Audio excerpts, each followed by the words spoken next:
Okay, so if you're the 1 to 2 people that watch my channel with any kind of consistency or regularity, then you'll know that I'm a self-proclaimed harness guy.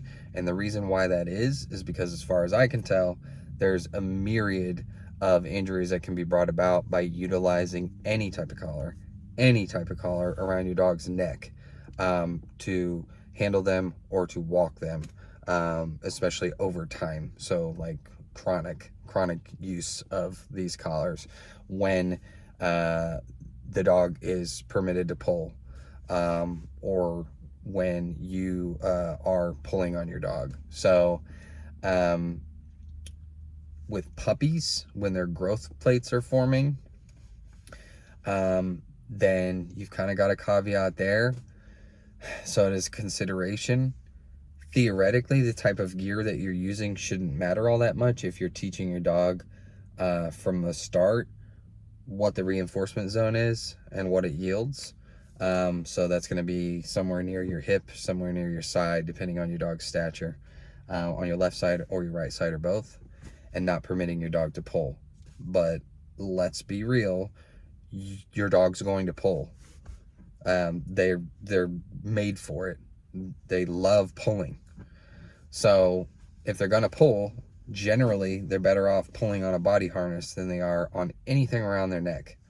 Let alone if you are pulling, popping, yanking, jerking, tugging your dog by the collar, via the leash, by their collar, with any type of collar around their neck. So alpha trainers will often instruct you to administer what's called a collar correction, typically with like a choke chain or a pinch collar. And that is a whole different story. I mean, that's going to exacerbate any kind of or increase the potential for injury that is baseline for anything around their neck. So when your dog pulls and you pull, your dog pulls and you pull, that is going to cause a lot of strain, a lot of pressure, a lot of constriction on their neck, and it's not good. So even with your your head halters, so your halties or your gentle leaders that go around your dog's snout, there's a potential for injury as well, for the same reasons. So basically you've got one column here with the body harness and potential for certain kind of injuries, and you got the other column with those kinds of things that we've already mentioned. And like when you're tallying, you've got a hell of a lot more over here in this column. So in terms of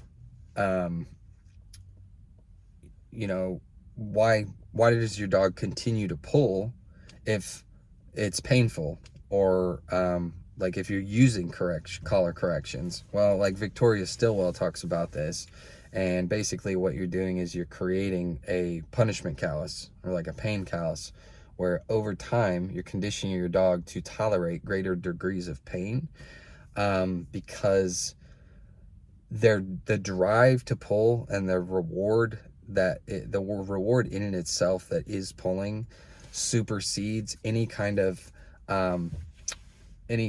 pain or discomfort or correction that's being administered when they're pulling, because the pulling is overriding that stuff. Okay. So that's why they continue pulling despite any pain or discomfort or correction. And that's why it appears like your dog doesn't really mind all that much, that your dog isn't in pain. It doesn't hurt your dog. Also, dogs can instinctively hide their pain pretty well. That's like a self-preservation tactic that they would utilize in the wild. But in domesticated dogs, it's a little bit different, but the potential is there. So for me, it's pretty easy, like to on what I'm gonna do personally, and what I'm going to advocate for with my students and my clients. They'd had a study in 1992, and yeah, that's a long time ago, but mechanisms haven't really changed all that much. So, the collar's on the neck, it's not that much different. So they, and some people are going to be like, hey, what was, the control group, and what was this and what was that? It's just like, to me, this is all I really need to know. Out of 400 dogs that they studied, the ones that had experienced cervical spine injuries had all been subjected to pull and jerk, so collar corrections essentially, or had been permitted to pull for prolonged periods of time. So yeah, in terms of like, I was watching a real doctor react to an episode of The Pit recently, which, if you don't know, is a series on HBO Max. It's like based set in the ER, but he was saying the reason why a cervical spine injury is such a big deal is because the higher an injury is up on the spine, like the cervical spine, that as opposed to the lumbar spine, is that it affects the entire body, including your breathing. So he said that it can actually make you quadriplegic if the injury is bad enough and high up enough. Okay, but yeah, I mean, all types of injuries can occur when you're using this. So your dog's head and neck, and their spine, including their cervical spine, their trachea, and you could have injuries to their eyes.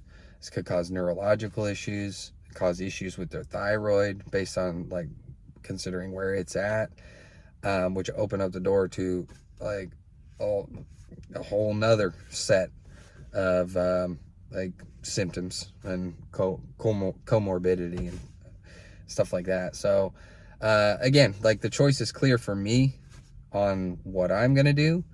So, like, I'm not out here to villainize any guardians utilizing certain types of collars, but I do think that trainers and any type of provider, any type of person in the field should be advocating for LEMA. Okay, LEMA, least intrusive, minimally aversive. So I'm always going to start off with a harness, and I'm going to try to help you manage your dog using something that causes the least amount of harm or the least potential for harm. So anyway, that's it for that. I appreciate you watching.